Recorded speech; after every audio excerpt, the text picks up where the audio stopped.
বিজেপির উত্তর কলকাতা জেলা সভাপতি তমগ্ন ঘোষের বাড়ির সিসিটিভি ভাঙার অভিযোগকে ঘিরে আমা স্ট্রিট থানার সামনে ধুন্ধুমার পরিস্থিতি। বুধবার এই ঘটনায় আমা স্ট্রিট থানায় অভিযোগ দায়ের করেন তমগ্ন ঘোষ।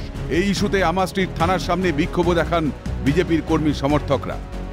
সিসিটিভি ভাঙার এই ঘটনায় একরাশ ক্ষোভ উগরে দেন বিজেপির উত্তর কলকাতা জেলা সভাপতি তমগ্ন ঘোষ।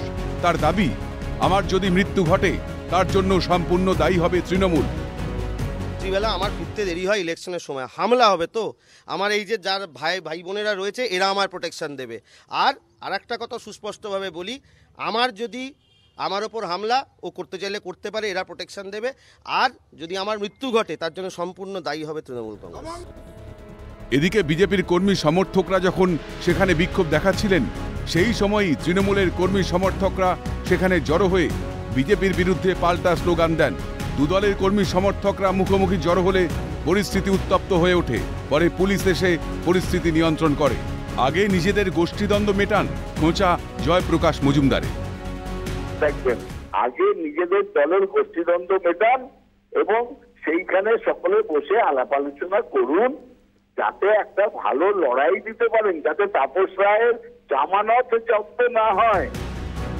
দেশে ইতিমধ্যেই লোকসভা ভোটে দামামা বেজে গিয়েছে। এই আবহে খাস কলকাতার আমা স্ট্রিটে বিজেপির উত্তর কলকাতা জেলা সভাপতি তমগ্ন ঘোষের বাড়ির সিসিটিভি ভাঙার অভিযোগ। লোকসভা ভোটে হারার আশঙ্কা থেকেই কি এ ধরনের ঘটনা ঘটাচ্ছে শাসক দল? বিজেপির উত্তর কলকাতা জেলা সভাপতির বাড়ির সিসিটিভি ভাঙার ঘটনায় পদ্ম শিবিরের কর্মী সমর্থকদের মধ্যে ক্ষোভ থাকাটাই স্বাভাবিক। কিন্তু তৃণমূলের কর্মী সমর্থকরা কেন সেখানে জড়ো হয়ে পাল্টা স্লোগান দিচ্ছিলেন? বিরোধীদের কণ্ঠরোধের চেষ্টা, নাকি ভোটের আগে এলাকায় সন্ত্রাসের বাতাবরণ তৈরি করতেই কি এই কৌশল ঘাসফুল শিবিরের? বিরোধীদের অভিযোগ, বাংলায় যে কোনো রাজনৈতিক কর্মসূচি পালন করতে গেলে পদে পদে বাধার সম্মুখীন হতে হয়।